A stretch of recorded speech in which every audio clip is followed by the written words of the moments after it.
राजेश भाई, जो मेरी बेटी रिया कुमारी, जिन्होंने 3 मई को पेपर देकर आई और खुश थी। पेपर अच्छा हुआ, बहुत खुश थी, रिलैक्स किया, उसके बाद सो गई खाना खाकर। हमने अगले दिन पूछा उससे, पेपर कैसा हुआ बेटा? उसने बोला कि पापा अच्छा हुआ। और मैंने बोला चलो कोई बात नहीं, ठीक है। बहुत खुश थी।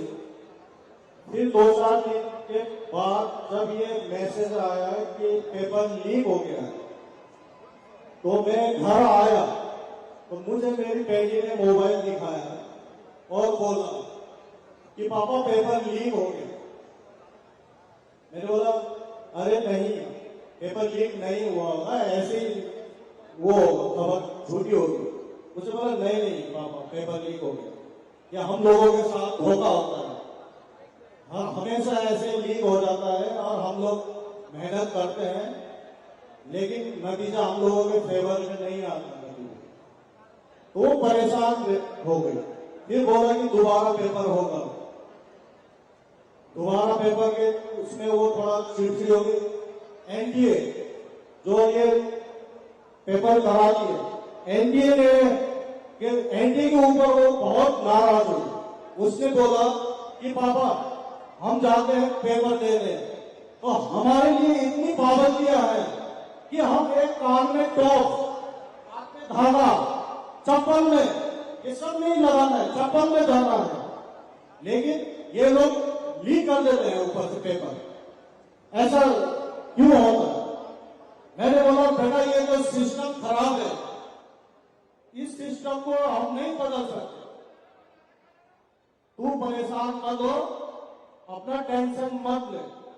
लेकिन वो जो थी वो 10 घंटे पढ़ती थी। शाम को 6 बजे वो अपना खाना खा लेती थी। खाना खाकर वो ज्यादा कुछ ना खा के खाली फ्रूट जूस पीती थी। बोलती थी पापा नींद आता है इसलिए मैं नहीं खाती। 2 बजे 3 बजे तक वो रात को पढ़ती थी, पढ़ती रहती थी।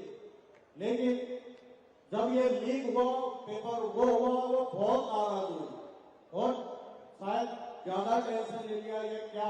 वो बोलेंगे जो मैं 1 साल से हम लोग तैयारी करके हम एग्जाम देते हैं, तो वो इतनी जल्दी दोबारा कैसे होगा?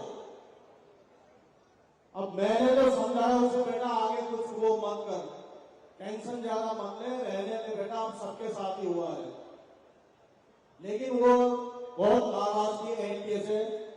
मैं सर को यही बोलना चाहता हूं कि सर ये शिक्षा प्रणाली जो भी है इसको थोड़ा सरल बनाइए। जो आज मेरी बेटी के साथ हुआ, मेरे साथ जो हुआ, वो किसी दूसरे के साथ ना हो।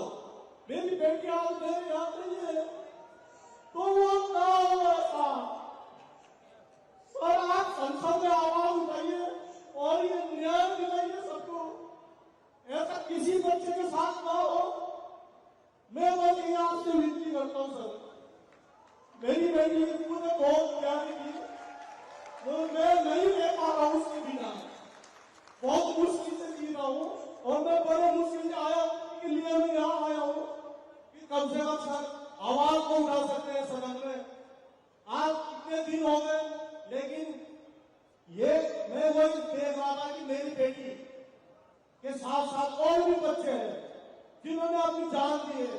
उनके लिए एक मैसेज करनी है कि श्रद्धांजलि दी है उनको, एक कुछ मैसेज दीजिए। कम से कम आप इस्तीफा मत दो, कम से कम श्रद्धांजलि तो दे दो बच्चों को। मैं बस ज्यादा आपको कुछ कह नहीं पाऊंगा, तो आपसे थोड़ी उम्मीद है, वो उम्मीद को जगाए रखिए। एक मेरी आपसे विनती है सर।